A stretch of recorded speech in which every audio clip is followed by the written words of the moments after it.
Come back friend, welcome to Investology. कैसे हैं आप सब लोग। तो फ्रेंड्स, आपने अभी ऑब्जर्व किया होगा कि जो इंडियन स्टॉक मार्केट है उसमें लगातार पिछले 6-7 महीने से गिरावट का दौर जारी है। और अगर हम इंडिया के 3 मेजर इंडेक्सेस की बात करें, यानी कि large cap index, mid cap index और स्मॉल कैप इंडेक्स, इन तीनों इंडेक्सेस में आपको अभी फिलहाल 15 से 20% की गिरावट आपको देखने को मिलेगी। और ये जो गिरावट इंडियन स्टॉक मार्केट में लगातार हो रही है, इसी वजह से जो म्यूचुअल फंड इन्वेस्टर है उनके वो भी थोड़ा सा पैनिक हो रहे हैं। लेकिन इस गिरावट की वजह से जो ओवरऑल जो इंडिया में जितनी भी म्यूचुअल फंड एएमसीज है उनका जो एयूएम है उसमें भी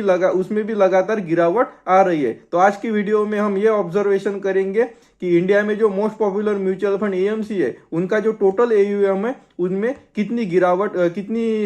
अभी यहाँ पे देखने को मिल रही है। और हम यहाँ पे ये भी एनालिसिस करेंगे कि इस गिरावट की जो म्यूचुअल फंड एयूएम में अभी फिलहाल गिरावट आ रही है इसकी वजह क्या है। तो अंत तक हमारे साथ इस वीडियो में बने रहिए। और अगर आप इसी तरह की इंफॉर्मेटिव वीडियो आगे भी देखना चाहते हैं तो हमारे इस एजुकेशनल यूट्यूब चैनल इन्वेस्टोलॉजी को सब्सक्राइब कर दीजिए। तो चलिए फ्रेंड्स, वीडियो को शुरुआत करते हैं। तो फ्रेंड्स, ये जो आप यहाँ पे देख सकते हैं कि ये जो डेटा जो मैंने आपके सामने रखा है ये मैंने AMFI की वेबसाइट से यहाँ पे निकाला है। और जो AMFI उनकी डेटा के अनुसार इनका कहना है कि इंडिया में जो टोटल 44 म्यूचुअल फंड हाउसेस है उनमें से अराउंड 24 जो म्यूचुअल फंड हाउसेस है उनमें से लगातार इन्वेस्टर अपना पैसा निकाल रहे हैं और इस स्कीम से आउटफ्लो जारी है। लेकिन हम अगर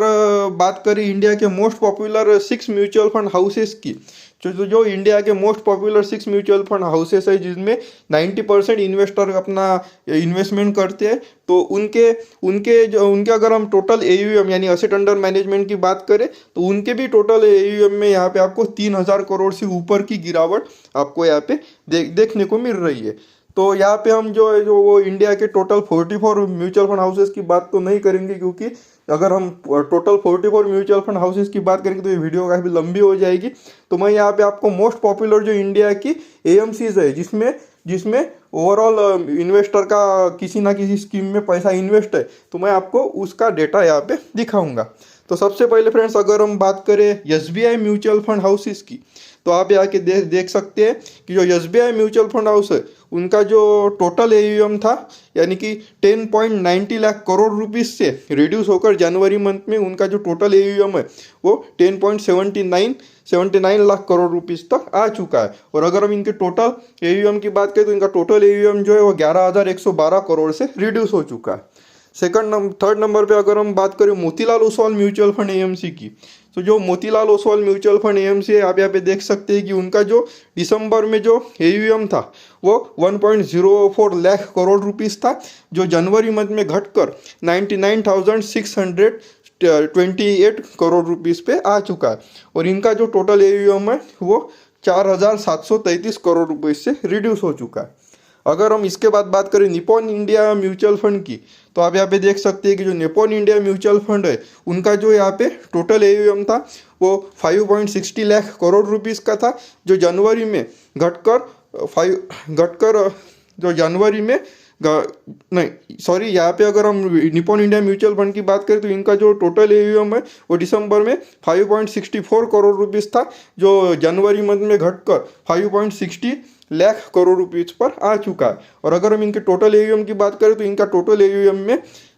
4,556 करोड़ की गिरावट यहाँ पे देखने को मिली है। इसके बाद अगर हम बात करें Franklin template mutual fund AMC की,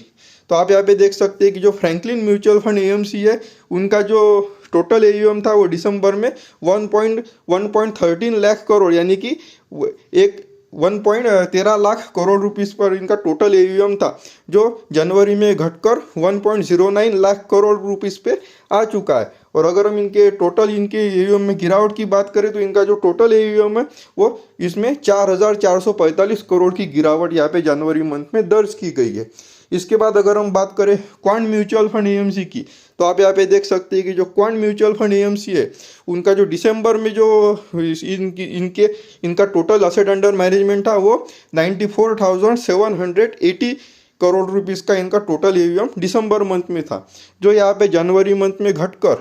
90,751 करोड़ रुपीस पे आ चुका है। और अगर हम इनके टोटल AUM की बात करें तो इनके टोटल AUM में 4,028 करोड़ रुपीस की गिरावट यहाँ पे देखने को मिल रही है। इसके बाद अगर हम बात करें HDFC म्यूचुअल फंड हाउस की, तो आप यहाँ पे देख सकते हैं कि जो HDFC म्यूचुअल फंड हाउस है उनका जो टोटल AUM था वो दिसंबर मंथ में 7.88 लाख करोड़ रुपीस का था, जो जनवरी में घटकर यहाँ पे 7.84 लाख करोड़ रुपीस पे आ चुका है। और अगर हम इनके टोटल AUM की बात करें तो इनका टोटल AUM जनवरी मंथ में 3,773 करोड़ रुपीस से रिड्यूस हो चुका है। तो फ्रेंड्स, आपने यहाँ पे देखा कि इंडिया की जितने भी most popular mutual fund AMCs है उन सभी म्यूचुअल फंड AMCs में 3,000 करोड़ से ऊपर की गिरावट उनके AUM में आपको यहाँ पे देखने को मिल रही है। और अगर हम बात करें कि ये म्यूचुअल फंड AMC में ये AMC के AUM में ये गिरावट क्यों आ रही है, तो इसकी सबसे बड़ी वजह है कि जो स्टॉक मार्केट में लगातार गिरावट हो रही है, इसी वजह से ये म्यूचुअल फंड के AMCs के AUM में गिरावट आपको देखने को मिल रही है। क्योंकि यहाँ पे ये रीजन बिल्कुल नहीं है कि जो इन्वेस्टर है वो यहाँ पे बहुत पैनिक कर रहे हैं और बहुत यहाँ पे सेलिंग की वजह से ये गिरावट आपको यहाँ पे देखने को मिल रही है। ये रीजन बिल्कुल नहीं है, क्योंकि अगर म्यूचुअल फंड इन्वेस्टर पैनिक हो रहे होते तो SIP का जो इनफ्लो लगातार इसमें हमें हर मंथ में SIP की इनफ्लो में हमें इतनी बढ़ोतरी देखने को मिल रही है, वो यहाँ पे कभी देखने को नहीं मिलती। तो इसके पीछे का रीजन क्या है? तो इसके पीछे का भी रीजन यही है कि जो इंडियन स्टॉक मार्केट है उसमें लगातार गिरावट का दौर जारी है और इसी वजह से, इस गिरावट की वजह से जो म्यूचुअल फंड AMC का जो टोटल AUM है उसमें आपको यहाँ पे आपको कमी देखने को मिल रही है। क्योंकि अगर मैं आपको एग्जांपल से समझाऊंगा, सपोज किसी म्यूचुअल फंड AMC ने किसी शेयर को अगर परचेस किया और उसका प्राइस अगर अभी 100 रुपये है और अगर स्टॉक मार्केट में गिरावट हो जाती है तो अगर किसी म्यूचुअल फंड AMC ने उसमें 50,000 का इन्वेस्टमेंट अगर किया हुआ है और अगर उस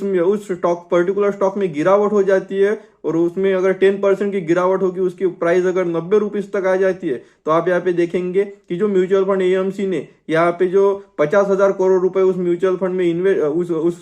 पर्टिकुलर स्टॉक में इन्वेस्ट किया था, उसमें की जो उसकी टोटल वैल्यू है वो घटकर यहाँ पे ऑटोमेटिकली 45,000 करोड़ रुपीज हो जाएगी। तो जो म्यूचुअल फंड AMC का जो टोटल AUM है उसमें भी आप देखेंगे कि ऑटोमेटिकली जो भी म्यूचुअल फंड AMC है उसके AUM वो 50,000 करोड़ से रिड्यूस होकर 45,000 करोड़ तक आ जाएगा। तो as a mutual fund investor आपको ये बात हमेशा ध्यान में रखनी चाहिए कि जो म्यूचुअल फंड का जो आपको म्यूचुअल फंड AMC के AUM में आपको यहाँ पे कमी देखने को मिल रही है, ये यहाँ पे टेम्पररी है। क्योंकि जब भी मार्केट यहाँ से आगे बुल फेज में जाएगा तो ये जो म्यूचुअल फंड AMC का जो यहाँ पे AUM है वो भी आपको यहाँ पे कंपाउंडिंग के साथ यहाँ पे ग्रो करता हुआ देखने को मिलेगा। तो फ्रेंड्स, ये था आज का वीडियो। इस वीडियो से रिलेटेड अगर आपके मन में कोई क्वेरी है तो आप बेहिचक हमारे चैनल के कमेंट बॉक्स में कमेंट कर सकते हैं। और अगर आपको पर्टिकुलरली किसी म्यूचुअल फंड स्कीम पे वीडियो चाहिए या आपको आपका पोर्टफोलियो रिव्यू कराना है तो आप हमारे चैनल के कमेंट बॉक्स में कमेंट कर सकते हैं। मैं डिटेल वीडियो उस पर जल्दी पब्लिश करूंगा। तो फ्रेंड्स, इस वीडियो में फिलहाल इतना ही, मिलते हैं नेक्स्ट वीडियो में। तब तक के लिए